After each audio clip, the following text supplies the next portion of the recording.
Good morning, welcome to T news. నీ కుమార్ దామిరా. ముందు headline చూద్దాం. కేంద్రంలో కొలువుదీరిన కొత్త ప్రభుత్వం, మూడోసారి ప్రధానిగా మోదీ ప్రమాణం.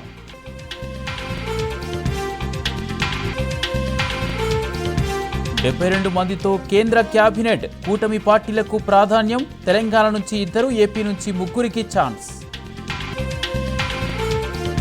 వ్యవసాయంపై కాంగ్రెస్ సర్కారు చిన్నచూపు, విత్తనాలు, ఎరువుల కొరత లేకుండా చూడాలన్న Harish Rao. Regional ring road భూసేకరణకు తప్పని రుణ సేకరణ, అప్పుల కోసం రాష్ట్ర ప్రభుత్వం తంటాలు. ఉచిత చేప పిల్లల పంపిణీపై నీలినీడలు, పథకంపై పట్టింపు లేని రేవంత్ ప్రభుత్వం. జమ్మూలో టూరిస్టు బస్సుపై టెర్రరిస్టుల కాల్పులు, 9 మంది మృతి, 33 మందికి గాయాలు. కేంద్రంలో సంకీర్ణ ప్రభుత్వం కొలువుదీరింది. రాష్ట్రపతి భవన్లో నరేంద్ర మోదీ వరుసగా 3వ దేశ ప్రధానిగా ప్రమాణ స్వీకారం చేశారు. రాష్ట్రపతి ద్రౌపది ముర్ము మోదీచే ప్రమాణ స్వీకారం చేయించారు. అనంతరం కేంద్ర మంత్రులుగా రాజ్నాథ్ సింగ్, అమిత్ షా, నితిన్ గడ్కరీ, జేపీ నడ్డా, శివరాజ్ సింగ్ చౌహాన్, నిర్మలా సీతారామన్ ప్రమాణ స్వీకారం చేశారు.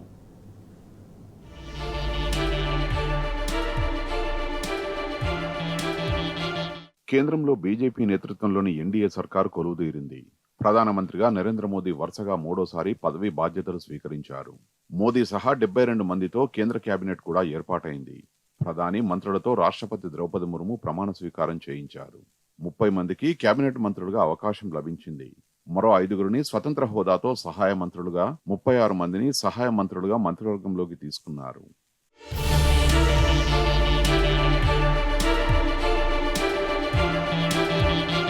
బీజేపీ జాతీయ అధ్యక్షుడు జేపీ నడ్డాను 5 ఏళ్ల తర్వాత మరోసారి కేబినెట్లోకి తీసుకున్నారు. మధ్యప్రదేశ్ మాజీ ముఖ్యమంత్రి శివరాజ్ సింగ్ చౌహాన్, హర్యానా మాజీ ముఖ్యమంత్రి మనోహర్ లాల్ ఖట్టర్ కూడా మంత్రులుగా ప్రమాణం చేశారు. గత మంత్రివర్గంలో కీలక శాఖ బాధ్యతలు నిర్వర్తించిన రాజ్నాథ్ సింగ్, అమిత్ షా, నితిన్ గడ్కరీ, నిర్మలా సీతారామన్, ఎస్ జయశంకర్ తదితరులు మరోసారి మంత్రులుగా బాధ్యతలు స్వీకరించారు. రాజ్యసభ సభ్యులుగా ఉండి గత మంత్రివర్గంలో కొనసాగిన పీయూష్ గోయల్, జ్యోతిరాదిత్య సింధియా, ధర్మేంద్ర ప్రధాన్, భూపేందర్ యాదవ్ ఈసారి లోక్సభ సభ్యులుగా మంత్రివర్గంలో చేరారు.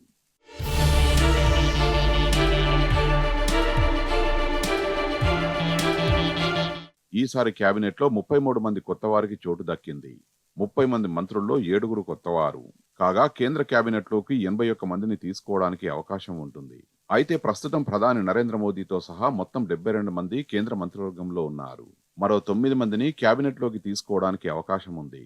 కేబినెట్ విస్తరణ జరిపి ఈ పదవుల్ని కూడా భర్తీ చేస్తారా లేదా అనేది చూడాల్సి ఉంది. అయితే గత కేబినెట్లో 78 మంది సభ్యులుగా ఉన్నారు. ఈసారి కొత్తగా ఏర్పాటైన మంత్రివర్గంలో ఓబీసీలు 27 మంది ఉన్నారు. జనరల్ కేటగిరీ నుంచి 25 మంది, ఎస్సీలు 10 మంది, ఎస్టీలు 5గురు, క్రిస్టియన్, సిక్కు, బౌద్ధ, జైన్ మతాలకు చెందిన 5గురికి కేబినెట్లో చోటు దక్కింది. కాగా మోదీ మంత్రివర్గంలో ఒక్క ముస్లిం కూడా లేకపోవడం గమనార్హం.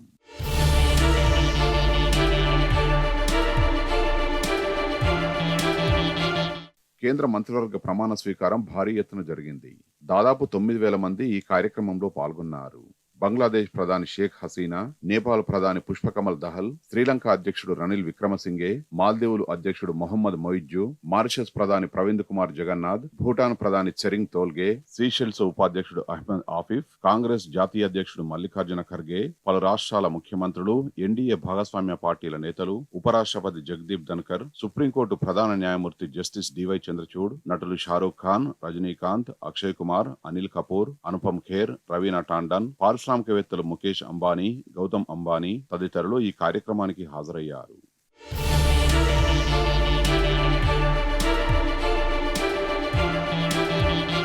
వరుసగా 3వ ప్రధానిగా ప్రమాణ స్వీకారం చేసిన మోదీకి బీఆర్ఎస్ వర్కింగ్ ప్రెసిడెంట్ కేటీఆర్ శుభాకాంక్షలు తెలిపారు. ఎన్డీఏ నేతృత్వంలోని కొత్త ప్రభుత్వం విజయవంతంగా ప్రజలకు సేవలు అందించాలని ఆకాంక్షించారు. మోడీతో పాటు కేంద్ర మంత్రులకు విషెస్ చెప్తూ కేటీఆర్ ట్వీట్ చేశారు.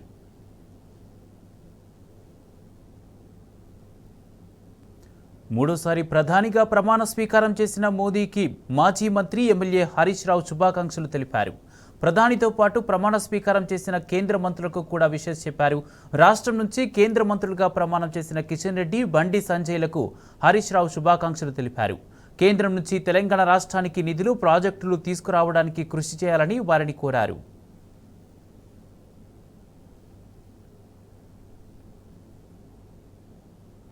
వానకాలం వచ్చినా ప్రభుత్వం మాత్రం రైతు బంధు ఊసెత్తడం లేదని మాజీ మంత్రి హరీష్ రావు మండిపడ్డారు. సీజన్ స్టార్ట్ కావడంతో రైతులు సొంత డబ్బులతో విత్తనాలు, ఎరువులు కొనుగోలు చేస్తున్నారని అన్నారు. మరికొన్ని చోట్ల జీలుగు, జనుము విత్తనాలు కూడా దొరకడం లేదని ఆగ్రహం వ్యక్తం చేశారు. ఎన్నికలకు ముందు వడ్లకు 500 బోనస్ అని చెప్పి ఇప్పుడు సన్న వడ్లకు మాత్రమే ఇస్తామని మాట్లాడుతున్నారని కాంగ్రెస్ ప్రభుత్వం మీద హరీష్ రావు ఫైర్ అయ్యారు. త్వరలో జరగబోయే అసెంబ్లీ సమావేశాల్లో ఈ అంశం మీద చర్చ లేవనెత్తుతామని కాంగ్రెస్ ప్రభుత్వాన్ని హెచ్చరించారు. వచ్చింది, ఆల్రెడీ వర్షాలు పడతా ఉన్నాయి. జూన్ 9వ తేదీ ఇవాళ. మరి రాష్ట్ర ప్రభుత్వం రైతు బంధు విషయంలో ఇప్పటికీ ఏమీ మాట్లాడతలేదు.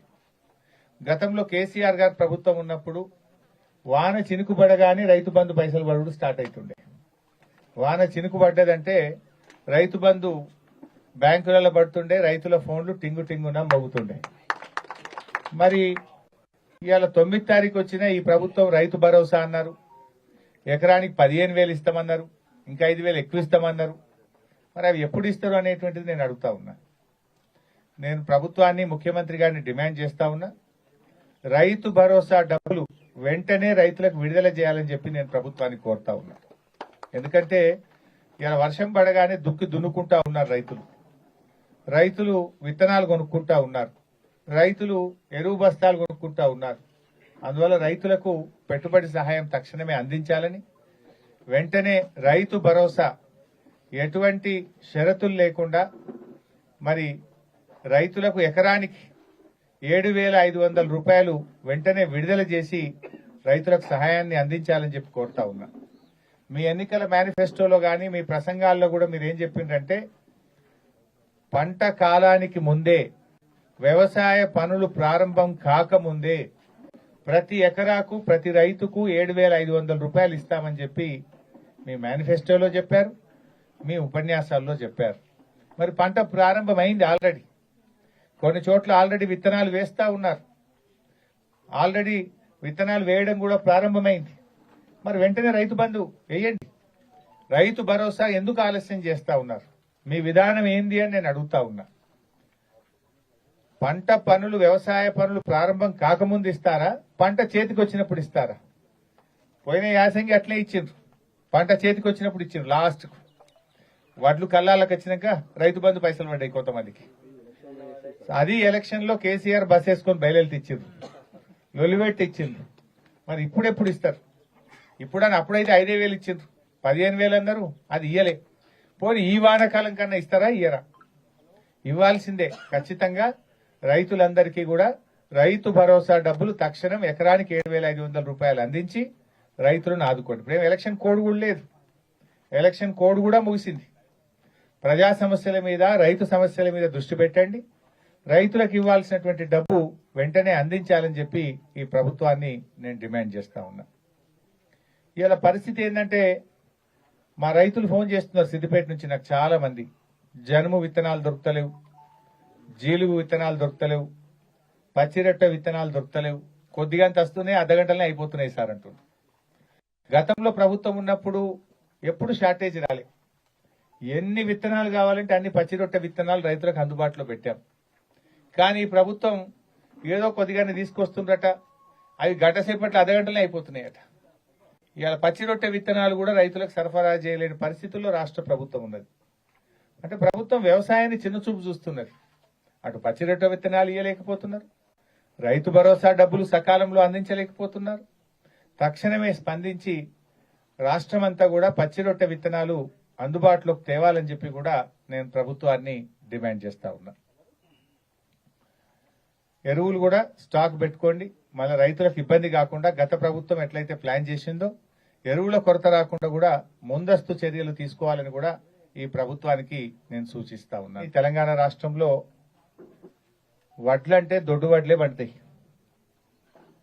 ఈ ప్రభుత్వం ఎన్నికల సమయంలో గాని, మేనిఫెస్టోలో గాని వడ్లకు 500 రూపాయల బోనస్ ఇస్తామని చెప్పారు. కానీ ఈరోజు మాట మార్చి సన్నాలకు మాత్రమే బోనస్ ఇస్తాము అంటున్నారు. అసలు సన్నాలు పండనే బండయి. సన్నాలు ఎవరు పెట్టుకున్న రైతులు ఇంటి మందం పెట్టుకుంటారు. ఓ 5 దొయ్యలో 10 దొయ్యలో పెట్టుకుంటారు.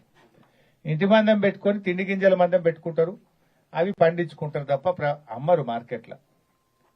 రూపాయికి 90 పైసలు దొడ్డు వడ్లే బంటాయి.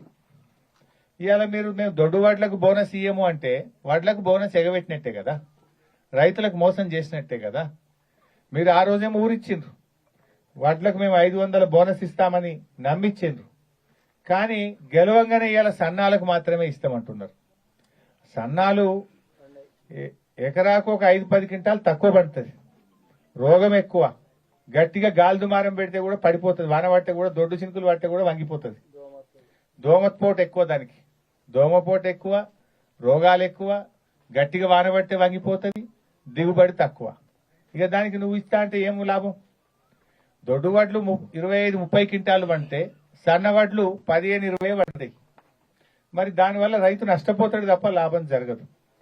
ప్రభుత్వం ఇప్పటికైనా కళ్ళు తెరవాలి, రైతులకు అన్యాయం చేయొద్దు, రైతులకు మోసం చేయొద్దు.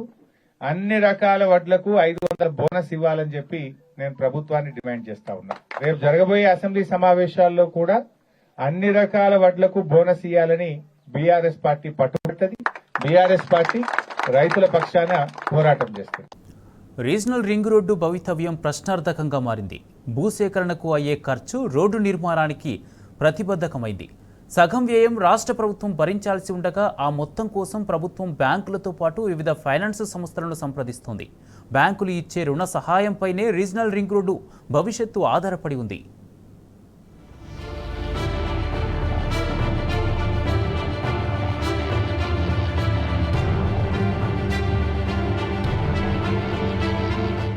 రాష్ట్రంలో మొత్తం 348 కిలోమీటర్ల పొడవైన ఆర్ఆర్ఆర్ నిర్మాణానికి సుమారు 10,000 ఎకరాల వరకు భూసేకరణ చేయాల్సి ఉంది. ఉత్తర భాగం 158.65 కిలోమీటర్లకు సుమారు 4,600 ఎకరాలు, దక్షిణ భాగం 189.02 కిలోమీటర్లకు మరో 5,400 ఎకరాల వరకు సేకరించాల్సి ఉంది. భూసేకరణకు మొత్తం 5,500 కోట్ల వరకు ఖర్చవుతుందని అధికారులు అంచనా వేస్తున్నారు.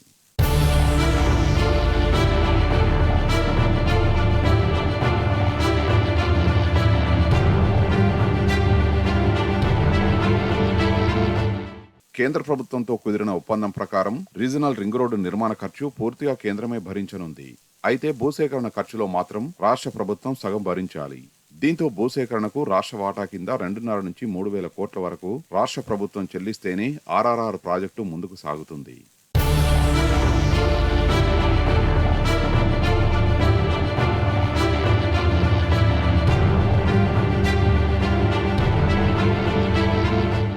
రోడ్డు నిర్మాణానికి ఉత్తర దక్షిణ భాగాలుగా విభజించి పనులు చేపడుతున్నందున ముందుగా ఉత్తర భాగాన్ని చేపడుతున్నారు. ఉత్తర భాగంలో 158.65 కిలోమీటర్ల రోడ్డు కోసం సుమారు 4,600 ఎకరాలు సేకరించాల్సి ఉంది. అందులో ఇప్పటికే 3,500 ఎకరాల సేకరణ పూర్తయింది.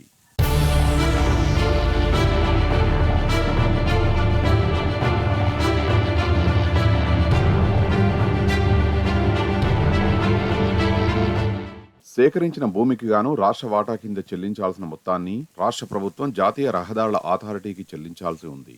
దీనికోసం రాష్ట్ర ప్రభుత్వం ఇప్పుడు నిధుల వేటలో పడింది. కానీ భూసేకరణ కోసం రుణమిచ్చే అవకాశం లేదని బ్యాంకులు స్పష్టం చేసినట్టు తెలుస్తోంది. దీంతో రోడ్ డెవలప్మెంట్ కార్పొరేషన్ ద్వారా హడ్కో నుంచి రుణం సేకరించేందుకు ప్రభుత్వం ప్రయత్నాలు ప్రారంభించింది. అయితే హడ్కో నుంచి ఇందిరమ్మ ఇండ్ల నిర్మాణానికి 8,000 కోట్లు కోరగా అందులో 3,000 కోట్లు ఇప్పటికే మంజూరు చేసింది. అయితే తాజాగా ఆర్ఆర్ఆర్ కు కూడా ప్రభుత్వం రుణం కోరడంపై హడ్కో ఏ విధంగా స్పందిస్తుందనేది తేలాల్సి ఉంది.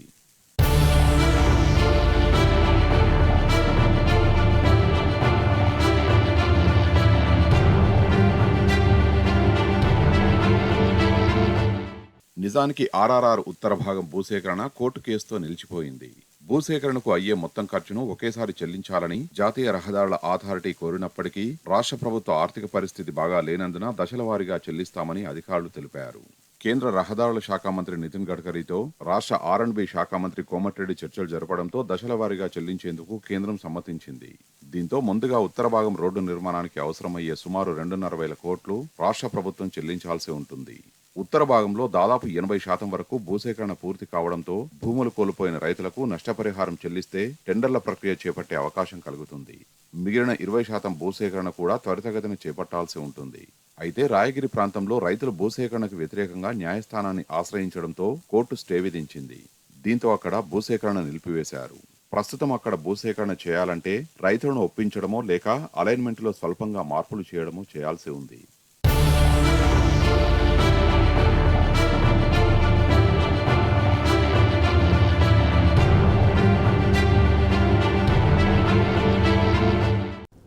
కాంగ్రెస్ పాలనలో తెలంగాణ ఆనవాళ్లు ఒక్కొక్కటిగా మాయమవుతున్నాయి.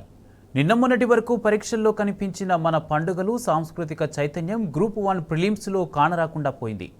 ప్రభుత్వం మారి 6 నెలలు కాకుండానే జరుగుతున్న సాంస్కృతిక వివక్షపై సర్వత్రా నిరసన వ్యక్తమవుతోంది.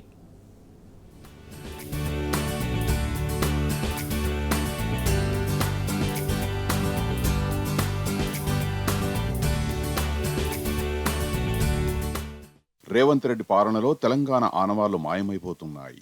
ఆదివారం నిర్వహించిన గ్రూప్ 1 ప్రిలిమ్స్ పరీక్షలో తెలంగాణ ఉద్యమం గురించి ప్రస్తావన లేకుండా ప్రశ్నలిచ్చింది టీజీపీఎస్సీ.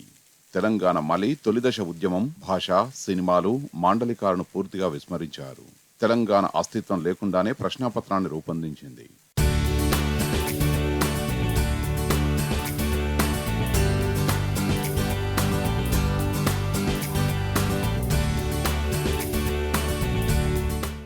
గతంలో రాష్ట్రంలో 2 సార్లు గ్రూప్ 1 ప్రిలిమ్స్ నిర్వహించారు. తెలంగాణతో మిళితమైన ప్రశ్నలు అనేకం ఇచ్చారు. రాష్ట్రంలోని ఉద్యోగాలను స్థానికులైన తెలంగాణ బిడ్డలే దక్కించుకోవాలన్న ఆలోచనతో తెలంగాణతో ముడిపడి ఉన్న అనేక అంశాలపై ప్రశ్నలిచ్చారు. కానీ ఆదివారం నిర్వహించిన గ్రూప్ 1లో ఒక్క ప్రశ్న కూడా కానరాకపోవడం పట్ల అభ్యర్థులు ఆవేదన వ్యక్తం చేశారు. రాష్ట్ర ప్రభుత్వ తీరుతో తెలంగాణ బిడ్డలకు అన్యాయం జరుగుతుందన్న వాదనలు వినిపిస్తున్నాయి.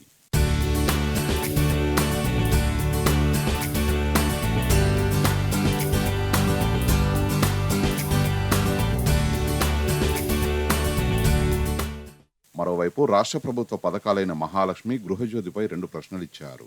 మహాలక్ష్మిలో భాగమైన ఎల్పీజీ గ్యాస్ సిలిండర్లను సబ్సిడీ ధరకు సరఫరా చేయడంపై ఒక ప్రశ్న, గృహజ్యోతిపై మరో ప్రశ్న ఇచ్చారు. పరీక్షలో భాగంగా తెలంగాణ ఆధునిక చరిత్ర, కరెంట్ అఫైర్స్, జనరల్ సైన్స్, పర్యావరణం, కేంద్ర రాష్ట్ర ప్రభుత్వ పథకాలపై ప్రశ్నలిచ్చారు. ప్రశ్నలు మధ్యస్థంగా ఉండగా రీజనింగ్ ప్రశ్నల్ని ఛేదించేందుకు విద్యార్థులు కష్టపడాల్సి వచ్చింది.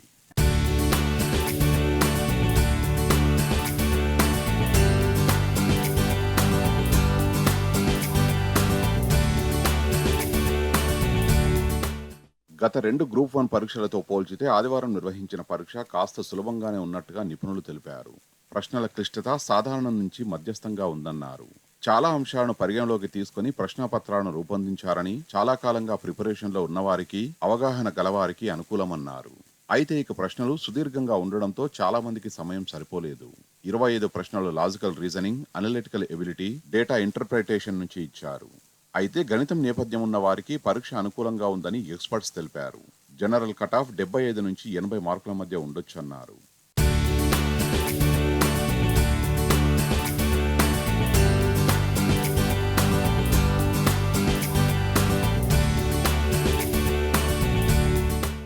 ఇక గ్రూప్ 1 ప్రిలిమ్స్ పరీక్షకు 1,00,000కు పైగా అభ్యర్థులు డుమ్మా కొట్టారు. 4,03,000 మంది దరఖాస్తు చేయగా 3,02,000 మంది మాత్రమే పరీక్షకు హాజరైనట్టు టీజీపీఎస్సీ కార్యదర్శి నవీన్ నికోలస్ తెలిపారు. మొత్తంగా 74% మంది పరీక్షకు హాజరయ్యారన్నారు. త్వరలోనే ప్రిలిమ్స్ కీని విడుదల చేస్తామని టీజీపీఎస్సీ ప్రకటించింది. అక్టోబర్ 21 నుంచి గ్రూప్ 1 మెయిన్ పరీక్షలు నిర్వహించనున్నట్టు నవీన్ నికోలస్ తెలిపారు. మల్టీజోన్ రోస్టర్ ప్రకారం ఒక్కో పోస్టుకు 50 మంది చొప్పున 28,150 మంది మెయిన్ కు క్వాలిఫై అవుతారు.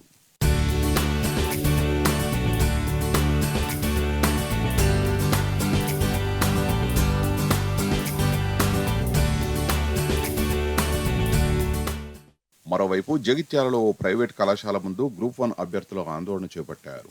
ప్రైవేటు కళాశాల ఇన్విజిలేటర్ అత్యుత్సాహంతో తాము నష్టపోయినట్లు విద్యార్థులు వాపోయారు. అర్ధగంట సమయం ఉన్నా 5 నిమిషాలే ఉందన్న ఇన్విజిలేటర్ వ్యాఖ్యలతో తాము హడావిడిగా ఆన్సర్స్ బబుల్ చేసి నష్టపోయామన్నారు. మార్కులు తగ్గే అవకాశం ఉందని ఆందోళన చెందుతున్నారు. తమకు న్యాయం చేయాలని వారు ప్రభుత్వాన్ని డిమాండ్ చేశారు.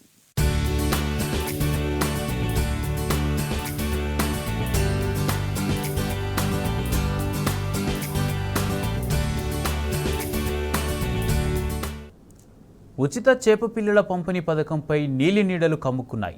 వానాకాలం ప్రారంభమైనప్పటికీ కనీసం చేపపిల్లల పంపిణీ ఊసే లేకపోవడం అనేక సందేహాలకు తావిస్తున్నది. చేపపిల్లల పంపిణీ పథకాన్ని నిలిపేస్తే 5 లక్షల మత్స్యకార కుటుంబాలు తమ ఉపాధి అగమ్య గోచరంగా మారనుంది.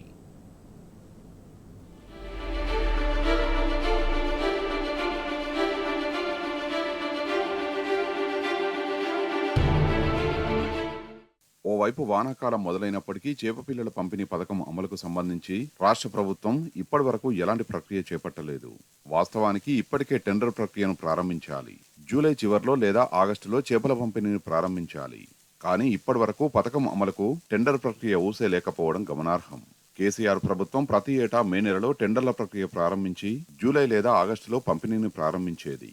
ఈ విధంగా 2016-17 నుంచి 2023-24 వరకు అంటే 7 ఏళ్లలో రాష్ట్ర వ్యాప్తంగా ఉన్న చెరువులు, కుంటలు, రిజర్వాయర్లలో 550 కోట్ల చేప, రొయ్య పిల్లల్ని విడుదల చేసింది. ఇందుకోసం సుమారు 523 కోట్ల రూపాయలు ఖర్చు చేయడం గమనార్హం. ఈ పథకం ద్వారా రాష్ట్రంలో సుమారు 32,000 కోట్ల మత్స్య సంపద ఉత్పత్తి అయినట్లు మత్స్యశాఖ పేర్కొంది.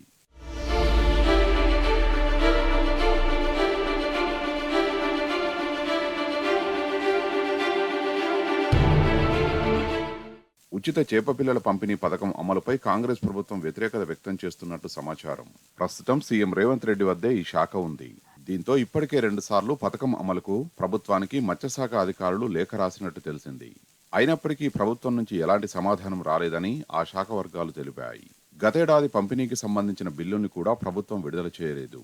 సుమారు 104 కోట్ల రూపాయలు విడుదల చేయాల్సి ఉంది. దీంతో గతేడాది చేపపిల్లలు సరఫరా చేసిన కాంట్రాక్టర్లు ఇబ్బందులు ఎదుర్కొంటున్నారు. బిల్లుల కోసం ప్రభుత్వం చుట్టూ చక్కర్లు కొడుతున్నారు. ఇదిలా ఉంటే చేపల పంపిణీలో అవకతవకలు జరిగాయని వచ్చిన ఆరోపణలపై ప్రభుత్వం విచారణకు ఆదేశించింది. ఈ నేపథ్యంలో ప్రభుత్వం చేపల పంపిణీ పథకం అమలుపై ఆసక్తిగా లేనట్టుగా సమాచారం.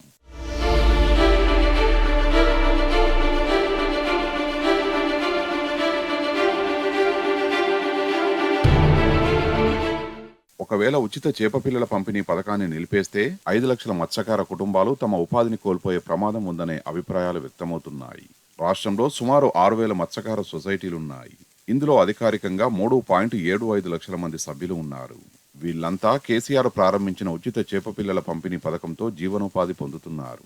ఈ పథకం ద్వారా సుమారు 23 లక్షల టన్నుల చేపలు ఉత్పత్తి అయినట్టు అంచనా.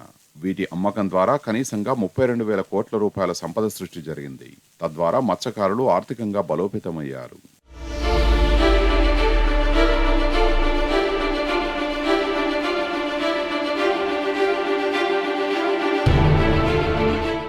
చేపల పంపిణీ పథకంతో రాష్ట్రంలో సమృద్ధిగా చేపలు ఉత్పత్తి అవుతున్నాయి. కేసీఆర్ సర్కారు ఉచిత చేపల పంపిణీ ప్రారంభించడానికి ముందు అంటే 2016-17లో రాష్ట్రంలో కేవలం 2 లక్షల టన్నుల చేపలు మాత్రమే ఉత్పత్తి అయ్యేవి. అది ఇప్పుడు 4.38 లక్షల టన్నులకు పెరిగింది. ఈ విధంగా గడిచిన 7 ఏళ్లలో రాష్ట్రంలో చేపల ఉత్పత్తి సుమారు 125% పెరగడం గమనార్హం. దీంతో రాష్ట్రంలో ఎక్కడ పడితే అక్కడ పుష్కలంగా చేపలు లభించాయి. వర్షాకాలంలో అయితే మత్తళ్లు దొంకినప్పుడు చేపల వరద పారింది. గతంలో రాష్ట్రంలో చేపల ఉత్పత్తి తక్కువగా ఉండడంతో ఏపీ నుంచి దిగుమతి చేసుకునేవాళ్లు. కానీ చేపల పంపిణీతో ఏపీ నుంచి చేపల దిగుమతి పూర్తిగా బంద్ అయింది. ఇంకా రాష్ట్రం నుంచి ఢిల్లీ, పశ్చిమ బెంగాల్, మహారాష్ట్ర, తమిళనాడు, కేరళ, ఛత్తీస్గఢ్ రాష్ట్రాలకు ఎగుమతి చేసే స్థాయికి తెలంగాణ ఎదిగింది. ఇలాంటి పరిస్థితుల్లో చేపల పంపిణీ పథకాన్ని నిలిపేస్తే మళ్లీ ఇతర రాష్ట్రాల నుంచి దిగుమతులు తప్పవని, చేపల ధరలు పెరిగి వినియోగదారులపైన ప్రభావం చూపుతుందనే అభిప్రాయాలు వ్యక్తమవుతున్నాయి.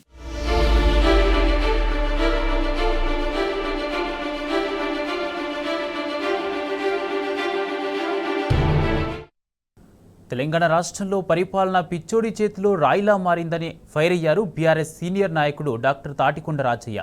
రేవంత్ రెడ్డి 6 నెలల పాలనలో అభివృద్ధి శూన్యమన్నారు. బీఆర్ఎస్ ప్రభుత్వం ఉన్నప్పుడు ఎండాకాలంలో చెరువుల్లో మత్తళ్లు దూకేవని, ఇప్పుడు రిజర్వాయర్లు అడుగంటాయని ఆవేదన వ్యక్తం చేశారు. పార్లమెంటు ఎన్నికలు పాలనకు రెఫరెండం అన్న ముఖ్యమంత్రి రేవంత్ రెడ్డి ఎన్నికలలో 8 సీట్లే గెలిచాడని, ఇప్పుడు ఏం నిర్ణయం తీసుకుంటారో ఆయన విజ్ఞతకే వదిలేస్తున్నామని అన్నారు. ఉగాది పచ్చడి లెక్క మిశ్రమ ఫలితాలు వచ్చినాయి. ఏదైతే అల్టిమేటం అంటే రెఫరెండం అనడం, రేవంత్ రెడ్డి 6 నెలల్లోనే రెఫరెండం అనడు. వారు అర్థమైందో తెలియదు కానీ 14 నుండి 15 సీట్లు గెలుస్తానన్న రేవంత్ రెడ్డి 8తో సరిపెట్టుకోవాల్సి వచ్చింది. ఆయన సిట్టింగ్ ఎంపీ మరి మల్కాజ్గిరి ఓడిపోవడం జరిగింది. ఆయన సొంత జిల్లా మహబూబ్ నగర్ ఎంపీ ఓడిపోవడం జరిగింది. అదేవిధంగా సొంత జిల్లాకు సంబంధించిన ప్రజాప్రతినిధుల ఎమ్మెల్సీ కూడా ఓడిపోవడం జరిగింది. రెఫరెండంగా తీసుకుంటామని చెప్పడం జరిగింది. మరి దానికి వారి విజ్ఞతకే వదిలేస్తున్నాం. రేవంత్ రెడ్డి పాలన పిచ్చోడి చేతుల రాయి లెక్క లేదా తుగ్లకు పాలన లెక్క కనిపిస్తూ ఉన్నది. ప్రజలు మార్పు కోరుకున్నారు.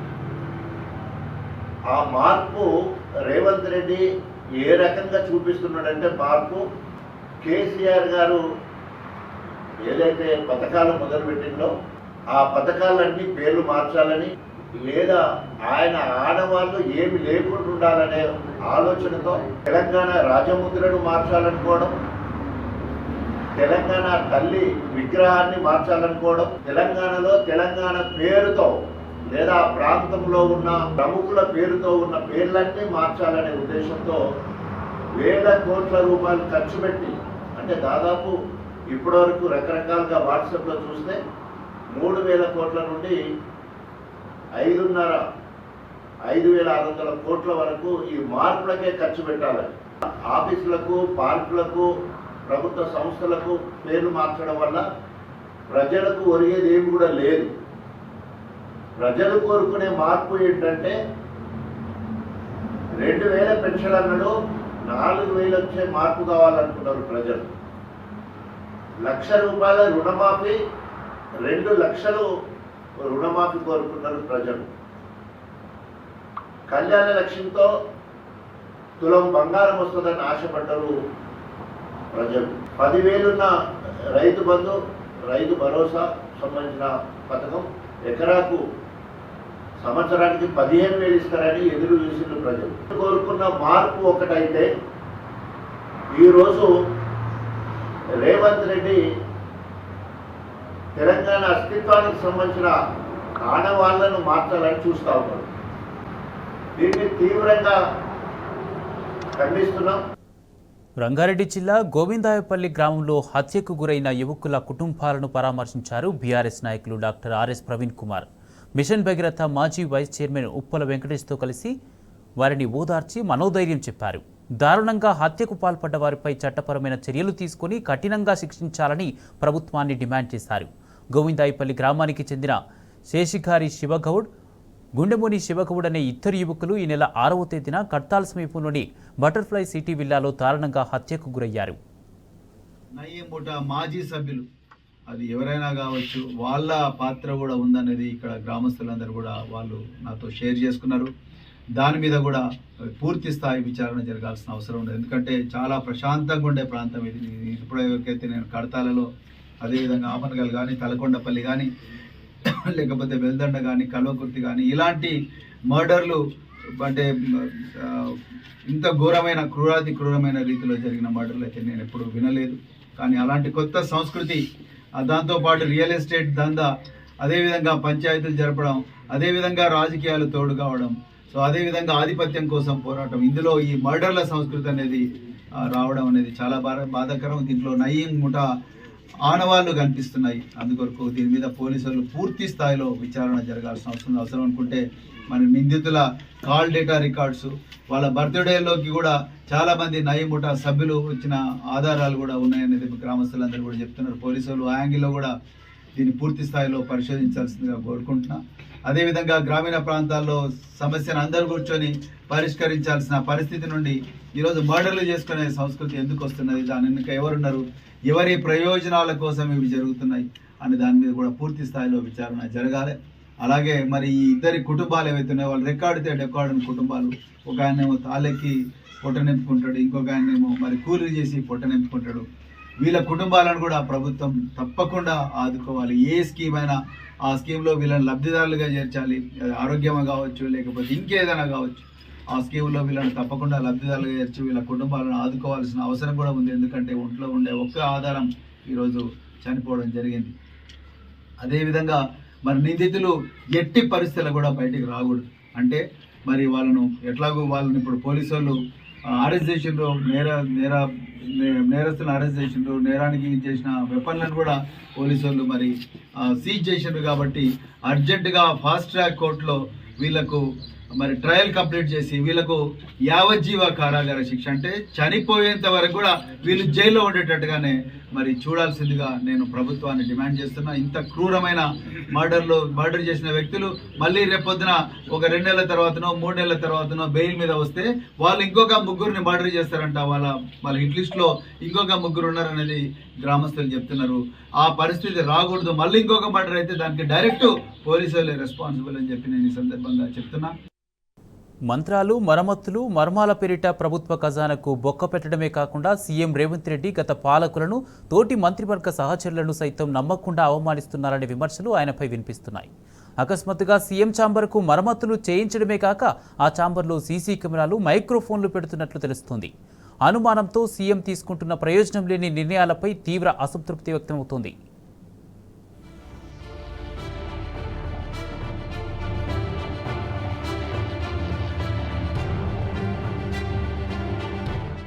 అనుమానం పెనుభూతం. తన నీడను తానే నమ్మని నైజం ఇతరులపై అపనమ్మకాన్ని రాజేస్తుంది. చిత్ర విచిత్రమైన చర్యలకు ఉసిగొల్పుతుంది. మనిషిని మూఢనమ్మకంలోకి నెడుతుంది. ముఖ్యమంత్రి రేవంత్ రెడ్డి తత్వం కూడా ఇందుకు భిన్నమేమీ కాదు. ఎడమ చేతికి కూడా తెలియకుండా కుడి చేతితో పనులు చెక్కబెట్టే రకం. అంతవరకు పర్వాలేదు, ఎవరికీ అభ్యంతరం ఉండాల్సిన అవసరమూ లేదు. కానీ నిత్య అభద్రత, ఆందోళనలతో కూడిన స్వభావం అభివృద్ధి నిరోధకంగా మారి అనవసర విషయాలపై దృష్టి సారించేలా చేస్తుంది. సచివాలయంలో సీఎం తలపెట్టిన పనులు కూడా అలాంటివేనన్న విమర్శలు వస్తున్నాయి. మంత్రాలు, మరమ్మతులు, మర్మాల పేరిట ఆయన వృధా ఖర్చు, వ్యర్థ ప్రయాస చేస్తున్నారన్న ఆరోపణలు వినిపిస్తున్నాయి.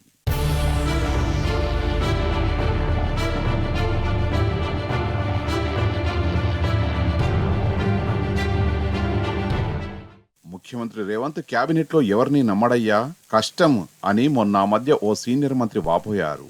ఆయన మాటలు అక్షర సత్యాలని రేవంత్ రెడ్డి చర్యలు నిరూపిస్తున్నాయి. సచివాలయంలో ఆయన తలపెట్టిన పనులు ఆ సీనియర్ మంత్రి వ్యాఖ్యలను రూఢీ చేస్తున్నాయి. 6వ అంతస్తులోని తన ఛాంబర్లో సీఎం అకస్మాత్తుగా కొన్ని సివిల్ వర్క్స్ చేయిస్తున్నాడు. ఇందుకు రకరకాల కారణాలు వినిపిస్తున్నాయి. అందులో మొదటిది ఇతరుల పట్ల ఆయనకున్న అపనమ్మకం. కొత్తగా నిర్మించిన సమీకృత సచివాలయంలోని తన ఛాంబర్పై పాత సీఎం ఏమైనా నిఘా పెట్టారా అన్నది రేవంత్ అనుమానం. ఆ అనుమానం వచ్చిందే ఆలస్యం. ఆయన తన ఛాంబర్లో సీలింగ్, గోడల ప్లాస్టరింగ్, ఫ్లోరింగ్ అన్ని తీయించేశారట. ఏమైనా స్పై కెమెరాలు, మైక్రోఫోన్ల లాంటి పరికరాలు అమర్చారా అని తనిఖీ చేయించారట.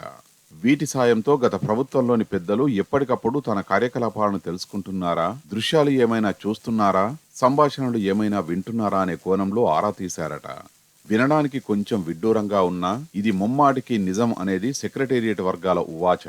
ఆ అనుమానాలను నివృత్తి చేసుకుని ఎలాగో అన్ని పెకిలించేశారు కదా, ఆ ఇటుకల మధ్య స్పై కెమెరాలు, మైక్రోఫోన్లు గట్రా అమర్చి కొత్తగా ఫాల్ సీలింగ్, ఫ్లోరింగ్, గోడలకు ప్లాస్టరింగ్ చేయించి మూయించేస్తున్నారట. అలా భవిష్యత్తు దృష్ట్యా ఆయన ఛాంబర్లో జరిగే ప్రతిదీ రికార్డయ్యేలా జాగ్రత్త పడుతున్నారని విశ్వసనీయ వర్గాల భోగట్ట.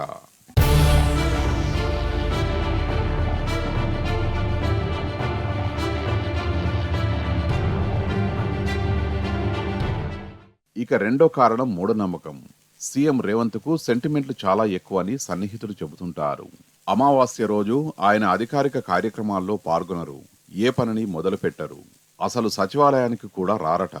మొన్న సాధారణ ఎన్నికల మోడల్ కోడ్ ముగిసిన తర్వాత కూడా అమావాస్య రోజు ఆయన సెక్రటేరియట్కు రాలేదు, ఏ కార్యక్రమంలో పాల్గొనలేదు. ఇక ఆయన లక్కీ నెంబర్ 9. సో ఆయన వాహనాల కాన్వాయ్లో 9 కార్లు. ఆ కార్ల నెంబర్లు ఆల్ 9s కావడం యాదృచ్ఛికమేమి కాదు. అవి ఆయన మానసిక స్థితికి నిదర్శనాలనే సనుగులు వినిపిస్తున్నాయి. గమ్మత్తేమిటంటే ప్రభుత్వం ప్రకటించాల్సిన నామినేటెడ్ పదవుల సంఖ్య కూడా 54 ఉండేలా, అంటే టోటల్ 9 అంకె వచ్చేలా జాగ్రత్త పడ్డారంటే ఆయన సెంటిమెంట్ ఏ స్థాయిదో అర్థం చేసుకోవచ్చు. అంతెందుకు, 6వ అంతస్తులో ఉన్న తన ఛాంబర్ను కూడా 9వ అంతస్తులోకి మార్చాలని సీఎం భావించారు. కొన్ని సాంకేతిక కారణాల వల్ల ఆ తర్వాత విరమించుకున్నారు. అయితే 6వ అంతస్తులోని ఆయన ఛాంబర్ గోడల్లో, ఫ్లోరింగ్ కింద మాత్రం మంత్రించిన యంత్రాలను అమరుస్తున్నారని వినికిడి. 10 కాలాల పాటు తన పదవి భద్రంగా ఉండాలనే ఈ తంతు జరిపిస్తున్నారనేది ఆయన మీదున్న నెగటివ్ టాక్.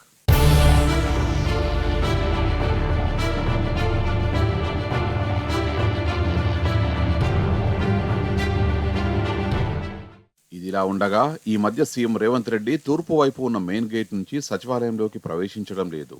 వాస్తు ప్రకారం ఆ ద్వారం మంచిది కాదని ఎవరో సెలవిస్తే ముఖ్యమంత్రి ఆ గేట్ నుంచి ఎంట్రీ బంద్ చేశారని వినికిడి. అందుకు బదులుగా ఆయన పశ్చిమ ద్వారం గుండా లోపలికి ప్రవేశిస్తున్నారు. తిరిగి వెళ్లేప్పుడు నైరుతి ద్వారం నుంచి ప్రయాణం సాగిస్తున్నారు. ఆ మేరకు ఈస్ట్లో ఉన్న మెయిన్ గేట్కు తాళం వేయమని కూడా సెక్యూరిటీ అధికారులకు ఆదేశాలు అందాయట. మంత్రులు, అధికారులు, ఉద్యోగులు సైతం ఇక నుంచి ఈస్ట్ వైపు దారి వాడొద్దని హుకుం కూడా జారీ అయిందని వినికిడి. ముహూర్తాల లాంటి చిన్న చిన్న పట్టింపులనే గతంలో తీవ్ర స్థాయిలో విమర్శించిన రేవంత్ అధికారంలోకి వచ్చి తాను ముఖ్యమంత్రి అయ్యాక ఏకంగా మూఢనమ్మకాల బాట పట్టారనేది ఆయన మీద అభియోగం. మంత్రాలు, మరమ్మతులు, మర్మాల పేరిట ప్రభుత్వ ఖజానాకు బొక్క పెట్టడమే కాకుండా గత పాలకులను, తోటి మంత్రివర్గ సహచరుల్ని సైతం నమ్మకుండా అవమానిస్తున్నారనే విమర్శలు ఆయనపై వినిపిస్తున్నాయి.